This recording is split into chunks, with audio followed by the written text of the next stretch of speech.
और बहुत बहुत धन्यवाद महाराणा प्रताप सेना की जो याचिका लंबित थी उसको एप्लीकेशंस को अलाउ किया है और वो कुछ लोग लगातार गतिरोध करने के लिए उसमें पार्टी बनना चाह रहे थे, पेंडेंसी बढ़ा रहे थे।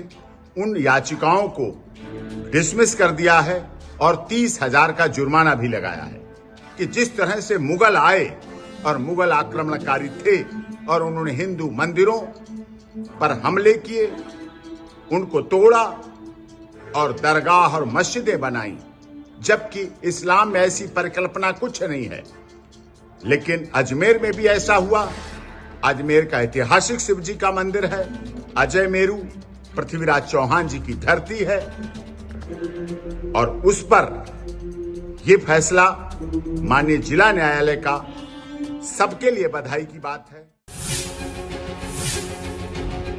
अजमेर शरीफ दरगाह नहीं, पवित्र शिव जी का मंदिर है। आज का माननीय जिला न्यायालय अजमेर का फैसला निश्चित रूप से प्रशंसनीय है और बहुत बहुत धन्यवाद महाराणा प्रताप सेना की जो याचिका लंबित थी उसको एप्लीकेशंस को अलाउ किया है और वो कुछ लोग लगातार गतिरोध करने के लिए उसमें पार्टी बनना चाह रहे थे और उसके लिए उन्होंने एप्लीकेशन लगाई थी, गुमराह कर रहे थे, मिसलीड कर रहे थे, पेंडेंसी बढ़ा रहे थे। उन याचिकाओं को डिसमिस कर दिया है और 30,000 का जुर्माना भी लगाया है।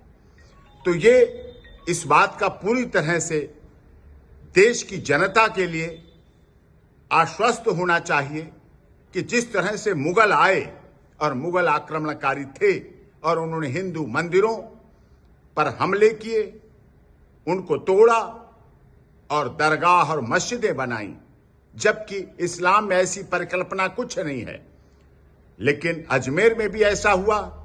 अजमेर का ऐतिहासिक शिव जी का मंदिर है, अजय मेरू पृथ्वीराज चौहान जी की धरती है।